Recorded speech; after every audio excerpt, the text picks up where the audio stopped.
Corporation council సమావేశంలో గందరగోళం నెలకొంది. డిప్యూటీ మేయర్ డైమండ్ బాబు అడిగిన ప్రశ్నలకు అధికారులు సమాధానం ఇచ్చారు. అయితే వీటిపై సంతృప్తి వ్యక్తం చేయని డైమండ్ బాబు అధికారులపై మండిపడ్డారు. అధికారులు తమాషాలు చేస్తున్నారా అంటూ ఫైర్ అయ్యారు.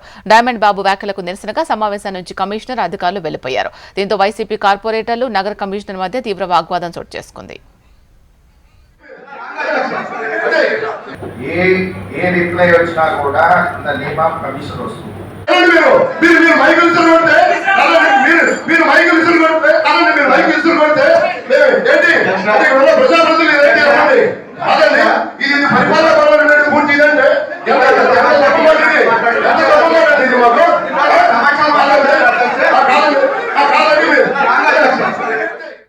గుంటూరు కార్పొరేషన్ కౌన్సిల్ సమావేశంలో గందరగోళం నెలకొంది. డిప్యూటీ మేయర్ డైమండ్ బాబు అడిగిన ప్రశ్నలకు అధికారులు సమాధానం ఇచ్చారు. అయితే వీటిపై సంతృప్తి వ్యక్తం చేయని డైమండ్ బాబు అధికారులపై మండిపడ్డారు.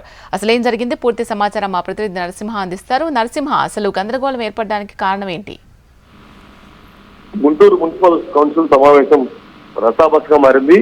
కౌన్సిల్ సమావేశం ఈరోజు ప్రారంభమైన వెంటనే ముందుగా ఒక ప్రశాంత వాతావరణంలోనే ఎవరైతే ఉన్నారో అధికార పార్టీ, ప్రతిపక్ష పార్టీ నేతలు సూచనలు అడగటం కానీ, ఆ తర్వాత అధికారులు సమాధానం చెప్పడం కానీ ఒక ప్రశాంత వాతావరణంలోనే కొనసాగింది.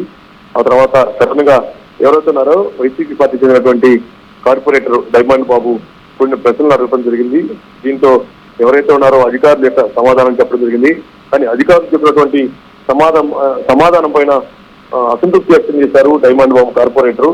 దీంతో ఎవరైతే ఉన్నారో గుంటూరు మున్సిపల్ కమిషనర్ ఉన్నటువంటి పులి శ్రీనివాస్ అధికారులు చెప్పే సమాధానం అసంతృప్తి వ్యక్తం చేయడం మంచి సంస్కృతి కాదని, అంతేకాకుండా కూడా అధికారులు సమావేశాలు ఆడుతున్నారంటూ ప్రశ్నించిన డైమండ్ బాబు అధికారుల పట్ల అసభ్యకరంగాని వాళ్ళని వ్యంగ్యంగా మాట్లాడటం కానీ చేయడం జరిగింది. సో దీంతో ఎవరైతే ఉన్నారో గుంటూరు కమిషనర్ ఉన్నటువంటి పులి శ్రీనివాస్ ఆగ్రహం చేసి డైమండ్ బాబు వ్యాఖ్యలు నిరసనగా ఎవరైతే ఉన్నారో శ్రీనివాసరావు ఆయన చేతిలో ఉన్నటువంటి బైక్ తీసివేసి అక్కడి నుంచి వెళ్ళిపోవడం జరిగింది. ఆ తర్వాత ఎవరైతే ఉన్నారో మేయర్ కూడా అటు వైసీపీ చెందినటువంటి కార్పొరేటర్ కానీ, ఇటు కమిషనర్ కానీ చెప్పలేక అంతే నిలబడిపోయినట్టు మనం చెప్పుకోవచ్చు. అయితే ఎవరైతే ఉన్నారో ఇటు అధికార పార్టీగా ఉన్నటువంటి టీడీపీ కార్పొరేటర్ కానీ వాళ్ళంతా కూడా అసంతృప్తి వ్యక్తం చేయడం కానీ, డైమండ్ బాబు చేసినటువంటి వ్యాఖ్యలను తప్పుపట్టడం కూడా చేయడం జరిగింది. అంతేకాదు నిన్న మొన్నటి వరకు వైసీపీ పార్టీ మీరే అధికారంలో ఉంది, మీరు చెప్పినటువంటి సమాధానాలే కదా, మీరు చెప్పినటువంటి వర్క్లే కదా, మీరు చెప్పిన కాంట్రాక్ట్లే అంటూ కూడా టీడీపీ నేతలు కూడా చెప్పడం జరిగింది. సో మొత్తంగా మనం చూస్తే మాత్రం గుంటూరు కార్పొరేషన్ కౌన్సిల్ సమావేశం రసాబసాలు జరిగినట్టు మనం చెప్పుకోవచ్చు. ప్రస్తుతం అయితే కౌన్సిల్ సమావేశం వాయిదా పడింది. Right, thank you Narasimha.